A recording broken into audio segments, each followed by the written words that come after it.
बच्चों, अध्याय पहला आज समाप्त हो गया है। अब नया अध्याय प्रारंभ करना है। अध्याय 2 सर चंदन सिंह जी करा रहे हैं आपको, इसलिए मैं अब अध्याय 3 प्रारंभ करूंगा।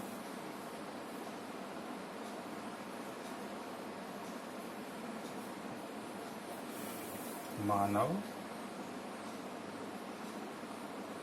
जनन।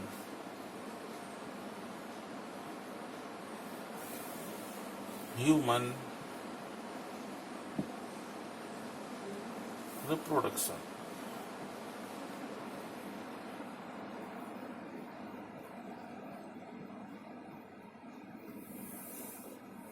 ये अध्याय का नाम है। अध्याय 3 मानव जनन। मानव जनन के अंतर्गत आप मानव में होने वाली जनन क्रिया का अध्ययन करेंगे। तो इस अध्याय को प्रारंभ करने से पहले एक बार फिर हम लैंगिक जनन को समझेंगे।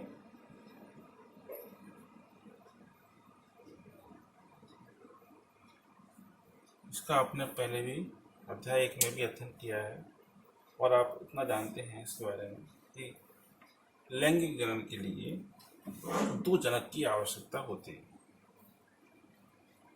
और अलैंगिक जनन के लिए 1 जनक की आवश्यकता होती है। अब 2 जनक जो चाहिए हैं वो क्या होंगे? मानव के जनन के संबंध में भी हम देखें तो 2 जनक वो क्या होंगे? इसमें 1 जनक होगा पुरुष और दूसरा जनक होगा स्त्री।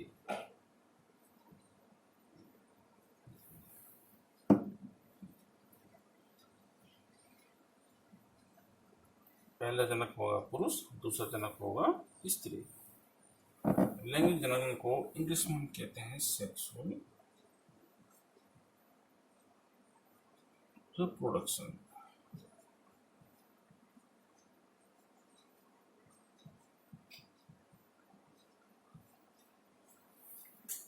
यहाँ देखिए लैंगिक मीन्स लिंग से संबंधित नाम से है और सेक्सुअल मीन्स इसमें सेक्स। तो एक सेक्स पुरुष भोगता है और दूसरा सेक्स स्त्री।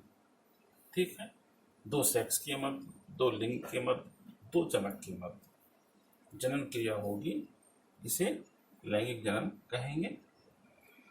पुरुष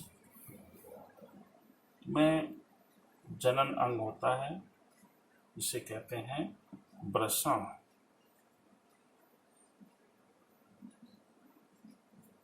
टेस्टिस।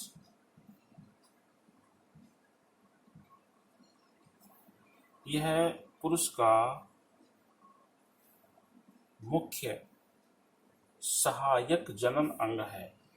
इसी तरह से स्त्री में स्त्री का मुख्य सहायक जनन अंग अंडाशय होता है।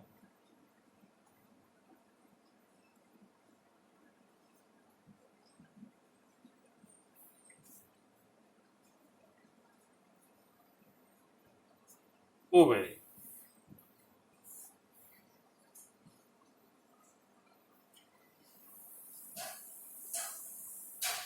पुरुष में सहायक जनन अंग वृषण के अंदर अर्धसूत्री विभाजन द्वारा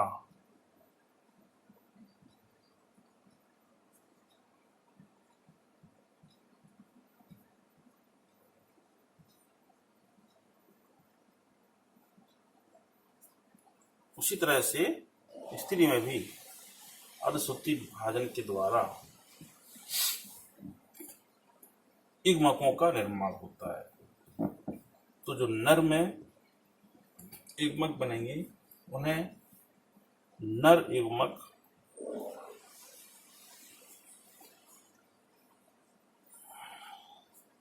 और मादा में, स्त्री मादा है, मादा में युग्मक को मादा युग्मक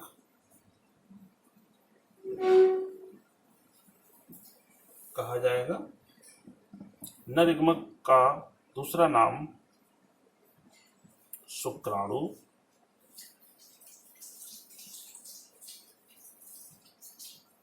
अंग्रेजी में स्पर्म। मादा युग्मक का भी दूसरा नाम अंडाणु,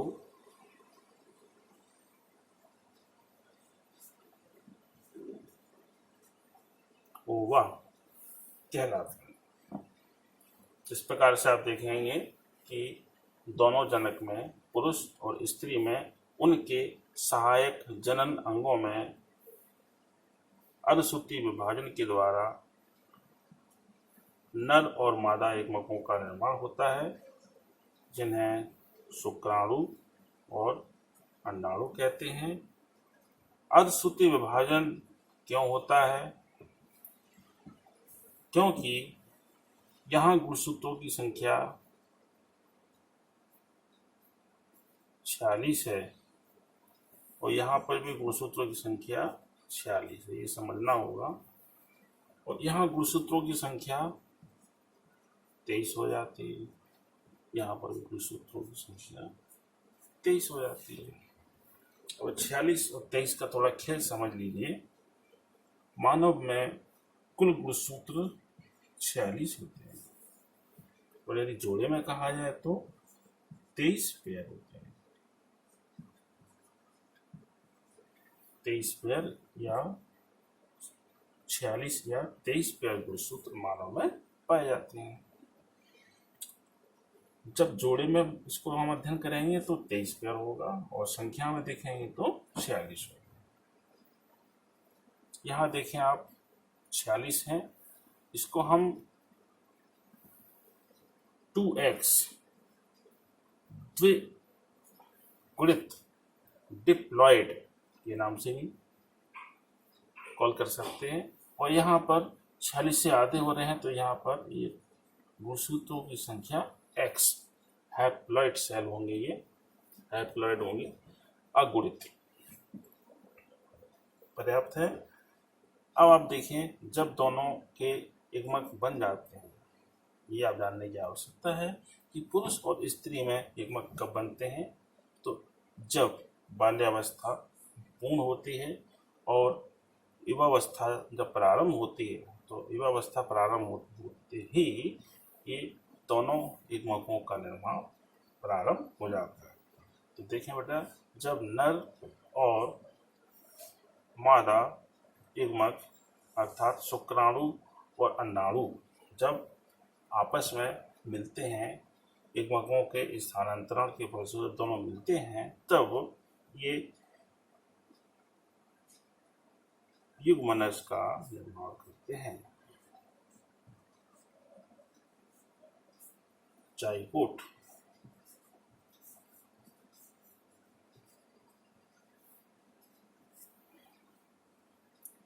यहाँ गुणसूत्रों की संख्या पुनः 46 हो जाएगी। 23 और 23 से मिल जाते हैं तो 46 या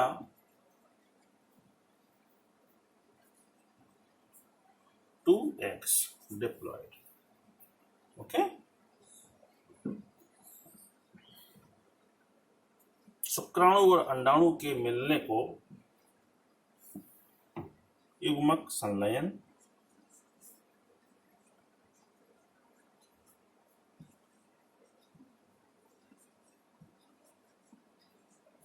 सिनगैमी,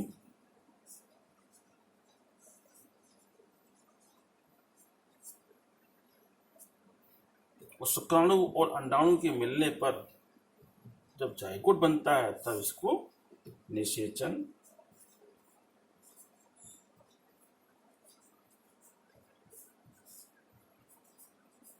फर्टिलाइजेशन कहते हैं। जब युग्मनज बन जाता है तो यह युग्मनज स्त्री के प्लेसेंटा में, जरायु में, गर्भ में आंतरिक दीवार पर चिपक जाता है और भ्रूणीय विकास यहाँ से प्रारंभ हो जाता है और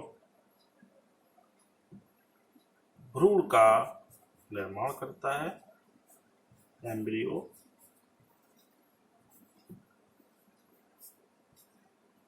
इस शिशु की प्रथम अवस्था होती है। ये एम्ब्रियो शिशु के रूप में प्राप्त होता है। यहाँ पर जो विभाजन होते हैं यह समसूत्री विभाजन होते हैं।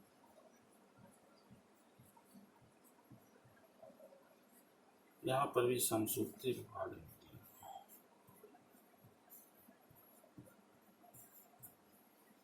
अर्धसूत्री विभाजन और समसूत्री विभाजन।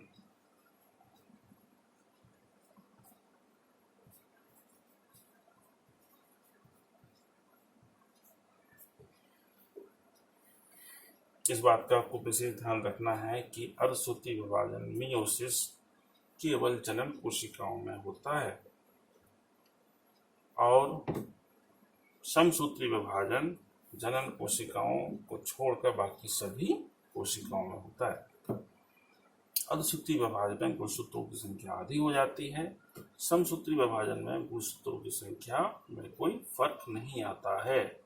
एम्ब्रियो ये इग्मनस 2x है, एम्ब्रियो भी 2x होगा और शिशु भी 2x होगा। इस तरह से एक संक्षिप्त रेखाचित्र के द्वारा आपने मनुष्य में लैंगिक जनन को समझा।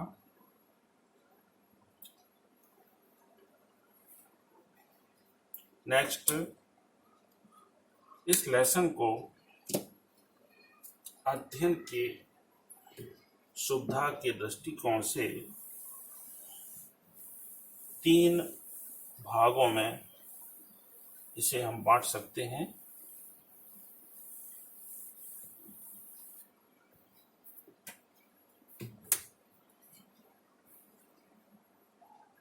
निषेचन,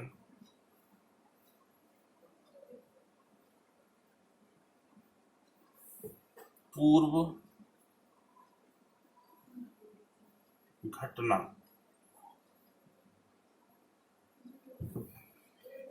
प्री फर्टिलाइजेशन,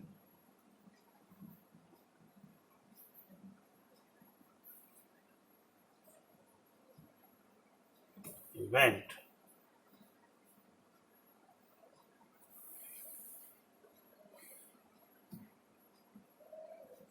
दूसरी होगी निषेचन,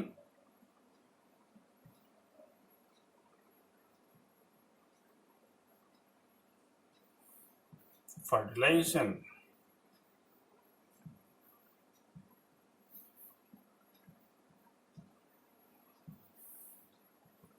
तीसरा जो स्टेप होगा निषेचन पश्च घटना।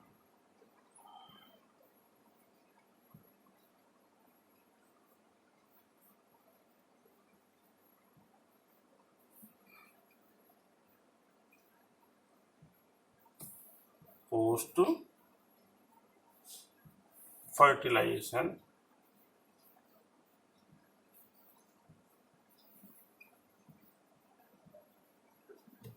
इवेंट।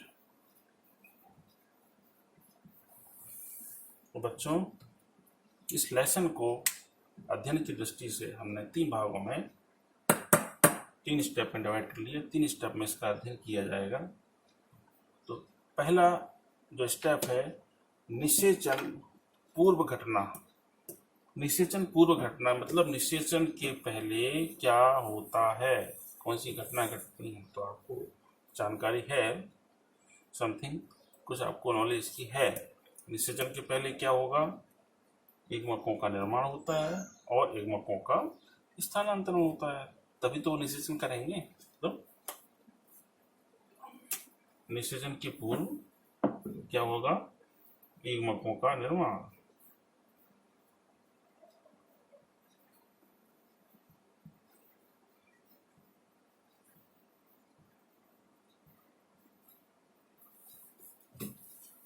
और इसे युग्मक जनन कहते हैं। युग्मक जनन।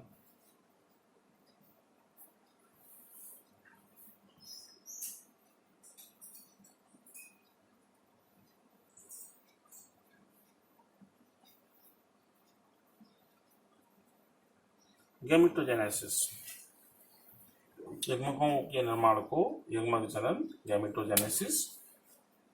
और दूसरा क्या होगा? युग्मकों का स्थानांतरण।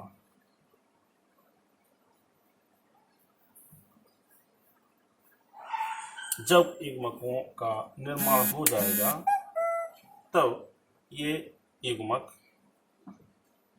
शुक्राणु, अंडाणु अपने स्थान को छोड़कर निषेचन के लिए अपने स्थान से दूसरे स्थान को जाते हैं। इसी को युग्मकों का स्थानांतरण कहते हैं।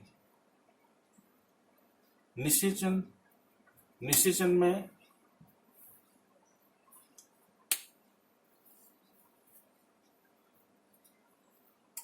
जो युग्मकों का स्थानांतरण हुआ, नंबर 2, निषेचन में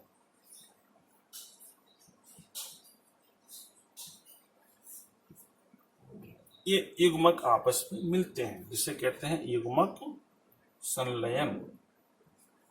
युग्मकों का संलयन।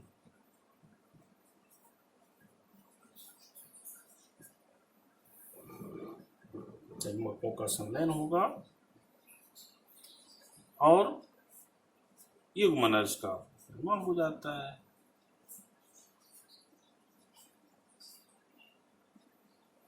जाइगोट।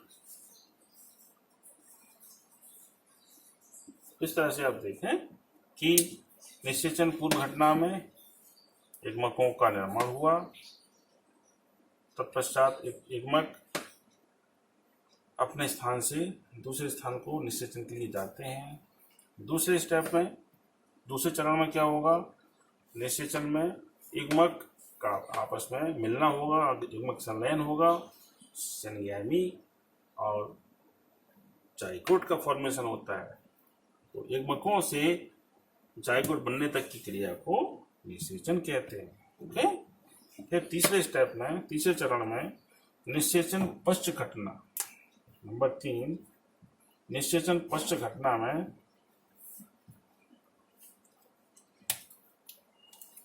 जो युग्मनज बन जाता है,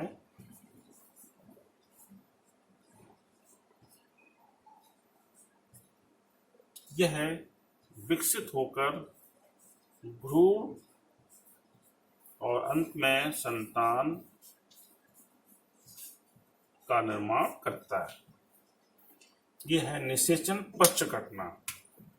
युग्मनज से संतान के निर्माण होने की क्रिया को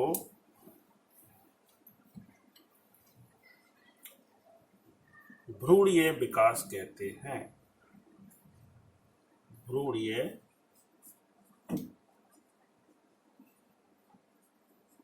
विकास। ओके। युग्मनज से संतान बनने की क्रिया को भ्रूणीय विकास कहेंगे। मीन्स भ्रूण का विकास होता है, एम्ब्रियोनिक डेवलपमेंट। इस प्रकार से ये लेसन इन 3 चरणों में कंप्लीट होगा। अब प्रारंभ किया जाएगा पहला चरण, निषेचन पूर्व घटना। ध्यान से नोट करते जाओ, हर बिंदु को, हर पहलू को समझने का प्रयास करिए। अच्छे से समझ में आएगा जब आप एकाग्र मन से इसका अध्ययन करेंगे। विशेष ध्यान देने वाली बात, जितना आपको पढ़ाया जा रहा है, जितना बताया जा रहा है, उतना ही अध्ययन करना है इस लेसन में। आगे आगे नहीं जाना। जो टॉपिक चल रहा है उसी पर फोकस करिए। जो काम दिया जा रहा है उसको बराबर नोट कीजिए, अच्छे से याद करिए। याद करते हुए चलना, इस लेसन में बहुत ज़रूरी है, अदरवाइज आगे आप जो पढ़ेंगे वो आपको समझ में फिर नहीं आएगा, परेशानी होगी। और हिंदी और इंग्लिश का जहाँ मैं उल्लेख कर रहा हूँ, आप बराबर हिंदी इंग्लिश का वहाँ पर उपयोग कीजिए, बिल्कुल भी लापरवाही नहीं करना है आपको। तो अब इस अध्ययन की दृष्टि से 3 भागों में डिवाइड किया। तीनों भागों के बारे में आपने जानकारी मिल गई है। निषेचन पूर्व घटना में युग्मकों का निर्माण होता है, स्पर्म और ओवा दोनों बनते हैं। इस क्रिया को युग्मक जनन गैमेटोजेनेसिस कहते हैं। जब युग्मक बन जाते हैं तब इनका स्थानांतरण होता है। स्थानांतरण के बाद जब युग्मक अपने स्थान से हट जाते हैं, निषेचन क्रिया में दोनों प्रकार के युग्मक मिलते हैं, संलयन होता है और जाइगोट बन जाता है। तीसरे स्टेज में निषेचन पश्च घटना में जब जाइगोट बन जाता है तो यह जाइगोट भ्रूणीय विकास के तहत संतान का निर्माण करता है। इसी में भ्रूण का भी उल्लेख किया गया है। इस प्रकार से ये लेसन कंप्लीट होगा। तो अब हम प्रारंभ करेंगे निषेचन पूर्व घटना।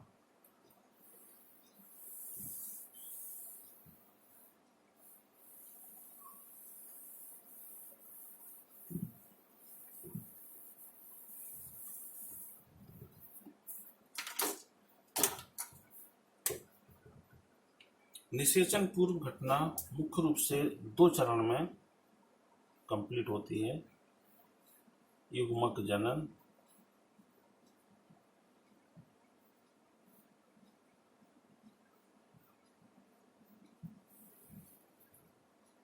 युग्मक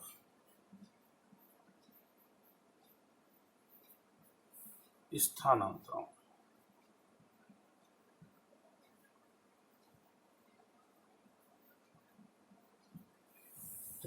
प्रारंभ किया जाएगा युग्मक जनन।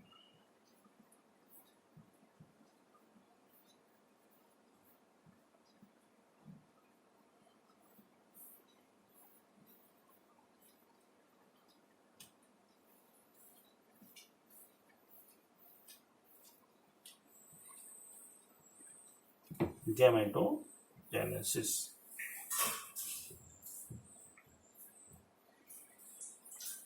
यह प्रक्रिया जिसमें युग्मकों का निर्माण होता है युग्मक जनन कहलाता है।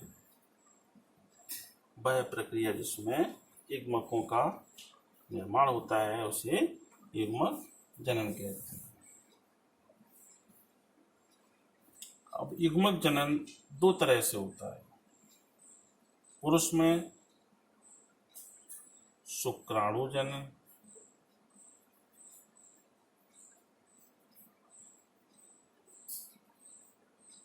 और स्त्री में अंडाणु जनन। पुरुष में जो जनन इकाई जो युग्मक होता है वह शुक्राणु होता है, तो उसे शुक्राणु जनन कहेंगे। अंडाणु और स्त्री में जनन इकाई अंडाणु होती है, इसलिए इसको अंडाणु जनन कहेंगे। शुक्राणु जनन स्पर्मेटोजेनेसिस।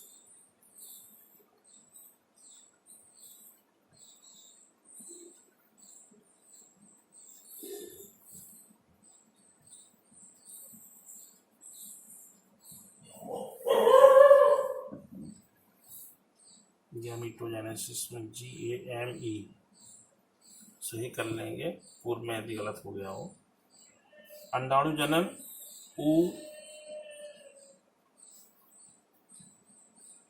oogenesis।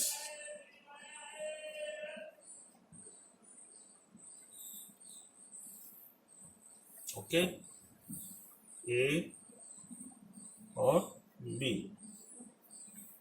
पुरुष में शुक्राणु का निर्माण होता है, इसलिए शुक्राणु जनन कहेंगे, स्पर्मेटोजेनेसिस। स्त्री में अंडाणु का निर्माण होता है, जनन में निर्माण होना और अंडाणु का निर्माण होना, अंडाणु जनन oogenesis।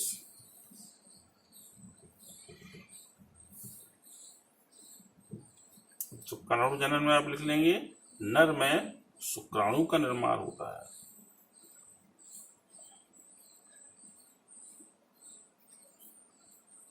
स्पर्म। अंडाणु जनन में लिखेंगे मादा में अंडाणु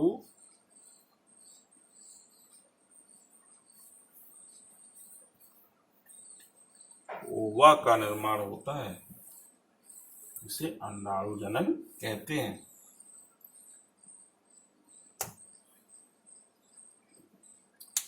अब प्रारंभ करेंगे शुक्राणु जनन।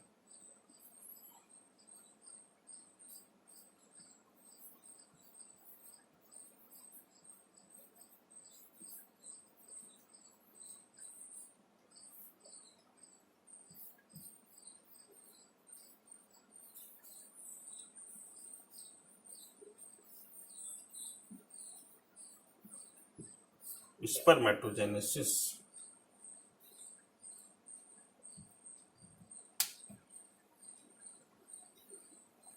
तो वही लिखा जाएगा पुरुष में या नर में नर युग्मक शुक्राणु स्पर्म का निर्माण होता है, इसे शुक्राणु जनन कहते हैं। अब स्पर्मेटोजेनेसिस शुक्राणु जनन को हम आगे अध्ययन करने से पहले हमारे लिए ये जान लेना आवश्यक है कि यह शुक्राणु जनन पुरुष में कहाँ होता है, किस अंग में होता है, ये हमें जान लेना अत्यंत आवश्यक है। तो इसके लिए अब हमारा नया स्टेप होगा अध्ययन का, नर, इसी के अंतर्गत रहेगा नर जनन अंग तंत्र। नर जनन अंग तंत्र।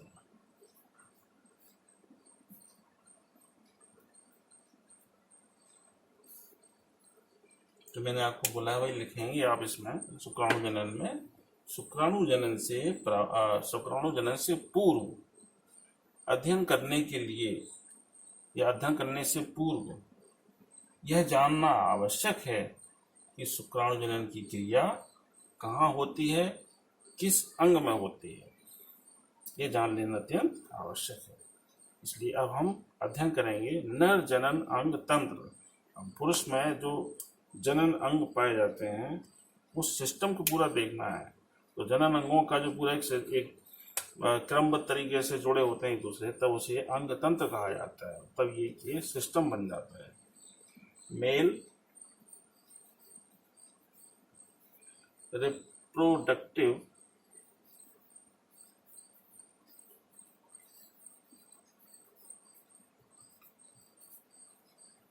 ऑर्गन सिस्टम,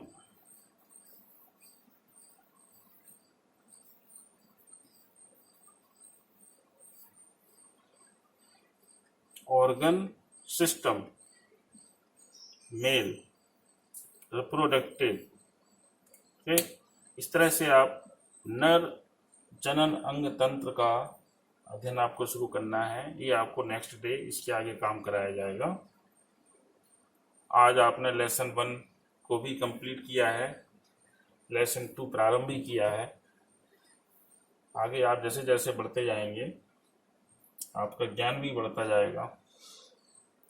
उस ज्ञान को आपको संभाल के रखना है, नोटबुक में उतार के रखना है, सहेज के रखना है, ताकि परीक्षाओं के लिए आप अच्छे से तैयारी कर सकें और अपने ज्ञान को बढ़ा सकें। अध्ययन करने में संयम, सावधानी बहुत जरूरी है। लापरवाही बिल्कुल नहीं करें। लापरवाही करने का मतलब अपने अध्ययन की क्रम को ना तोड़ें। आप यदि सोचें कि मैं बाद में वीडियो देखकर इस नोट्स को कंप्लीट कर लूँगा, तो यदि मेरा सुझाव यही है कि आप समय के अंतर्गत वह कार्य करें, तो आप अपने साथियों से बिछड़ेंगे भी नहीं, साथ साथ चलेंगे, साथ साथ जो समस्या होंगी उनका समाधान होगा। कोई बच्चा प्रश्न का आंसर भेजता है, गलत हो जाता है, उसको मैं इम्प्रूव करा देता हूँ, तो आप उससे वंचित हो जाएंगे, आप लेट होते जाएंगे। तो एक दिन में एक विषय की पढ़ाई नहीं हो रही है, एक दिन में आपके 4 विषय के अध्ययन हो रहे हैं। और थोड़े टिपिकल मामले में चले जाएं तो उसमें हिंदी को छोड़कर बाकी विषयों में कोई एक अध्यापक आपको अध्यापन कार्य नहीं करा रहा है। बायोलॉजी में, फिजिक्स में, केमिस्ट्री में, अंग्रेजी में एक से अधिक अध्यापक आपको अध्यापन कार्य करा रहे हैं।